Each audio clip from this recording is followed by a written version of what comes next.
interpretation is in the frame of a very high cycle fatigue and the statistical treatment of the data.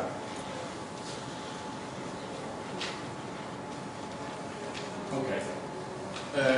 It's well known that in very high cycle fatigue, the mechanism of crack nucleation is different from the classical fatigue, because with a stress amplitude below the conventional fatigue limit, there is an internal nucleation. And this has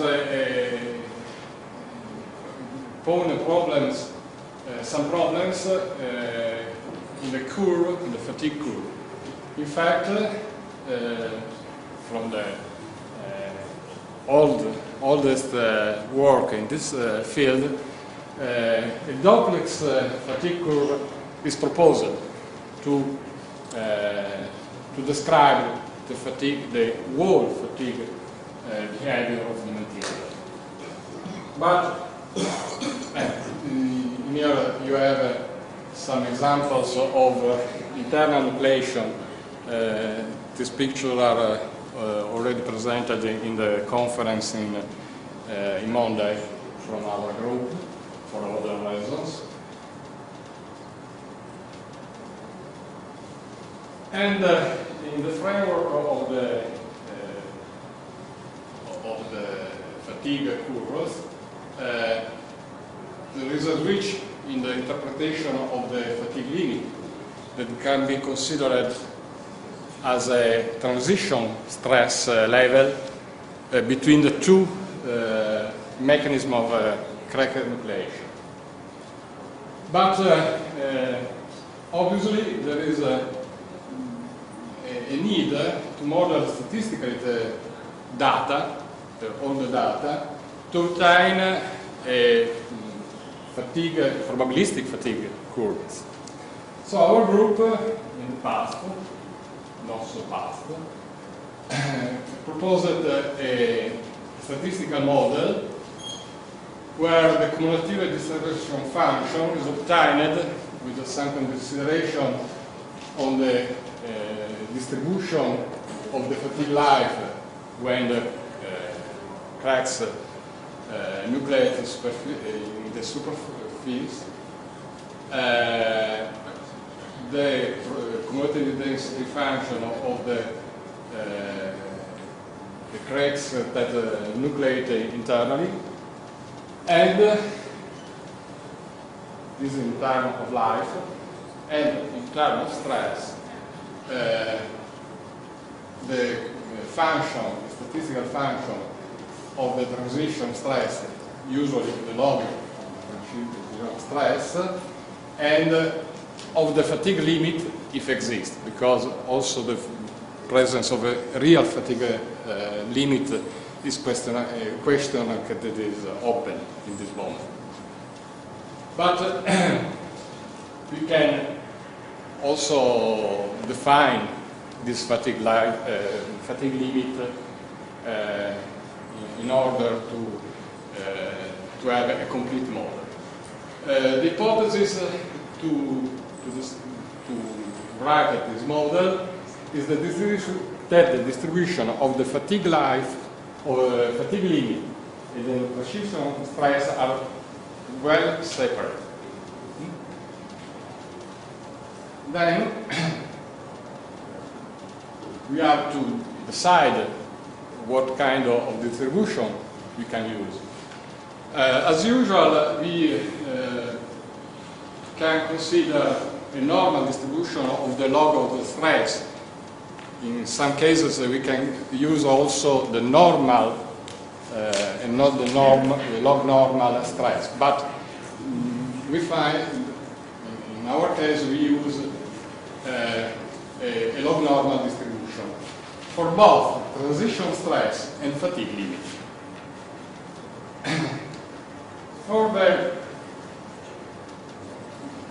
For the life, we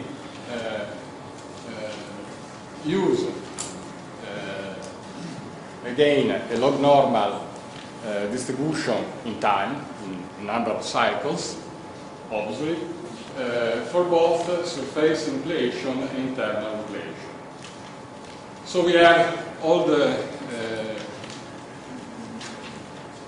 distribution that are useful to write the world model.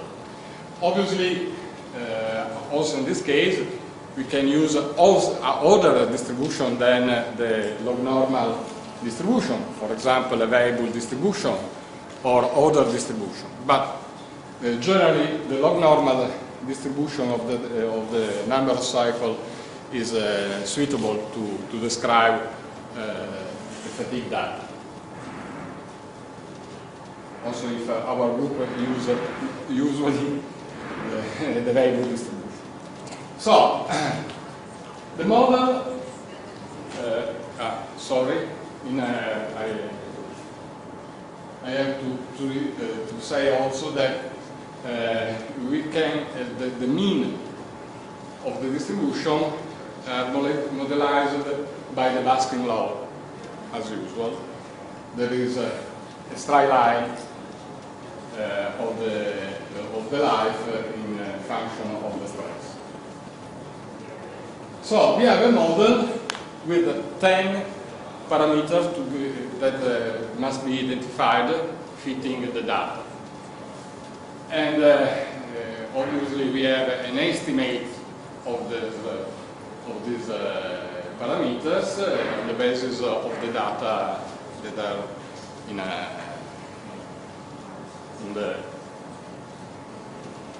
consideration.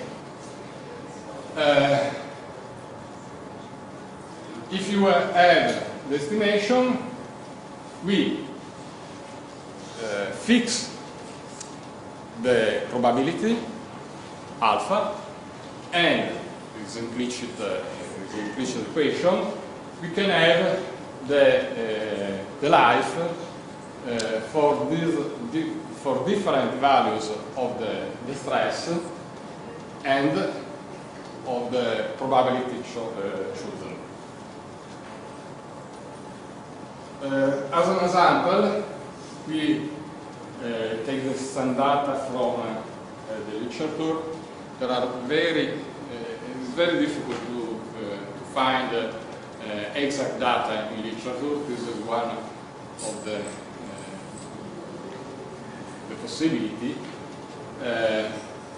but it's not so simple to have the exact data, the raw data, and using the maximum likelihood principle, we identified the 10 parameters of the model. Then, using the equation that I showed you before, we can have a probabilistic wall fatigue diagram. This is what we do and in the past. Now,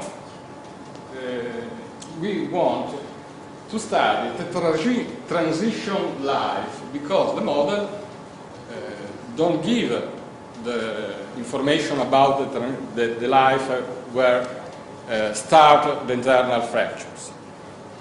So we have to obtain this distribution. The idea is that transition stress varies from one specimen to another. And each specimen is a representative of a probability, quantity alpha of the transition stress distribution. So, for a given specimen, we have a curve with a given probability and with a stress. Okay?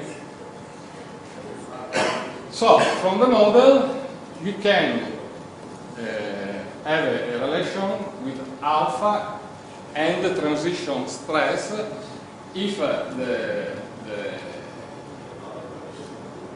stress,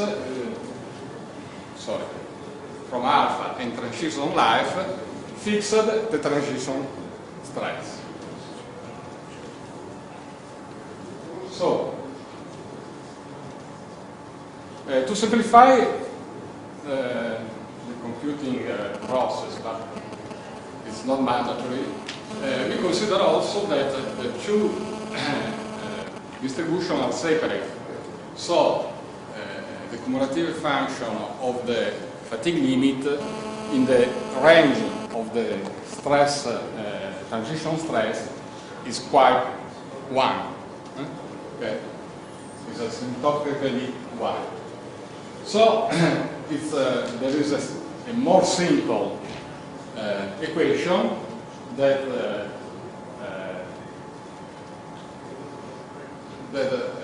have for a given probability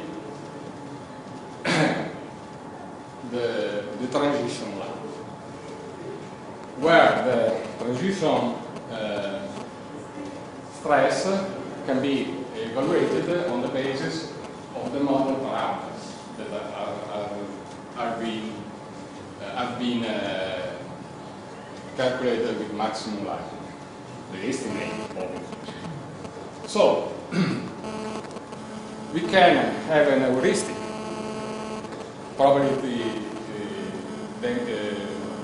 cumulative density probability function, and the median probability of 50% of the transition life can be useful to discriminate between the region of the classical fatigue and the very high cycle fatigue. In our example, the transition life, in this sense, is 1 to 7 cycles. This is the results for the data that we used, where there is a very good agreement with the experimental data. I want to observe with you that really the set of data is very good, because it's obvious from this picture that are separate. But for example, in the data that unfortunately we have not the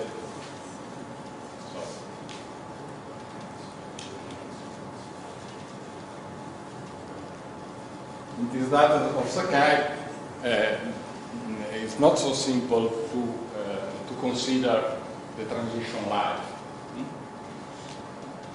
Unfortunately, we have not the data, the original data, so it's quite impossible to perform a computing procedure on this data.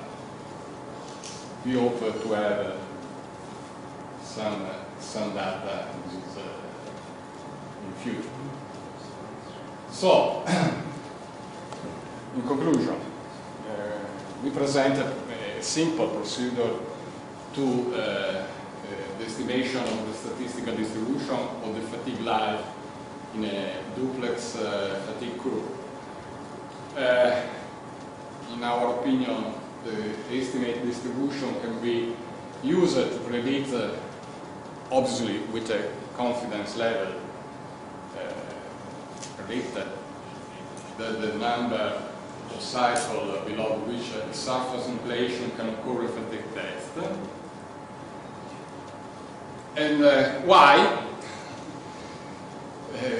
But this information can be useful to design proper further tests on the same material, or more important, can be useful in the design procedure for mechanical components, because if I have a expected life in the range of the high cycle fatigue, I have to use some procedures. In very high cycle fatigue, the procedures are different.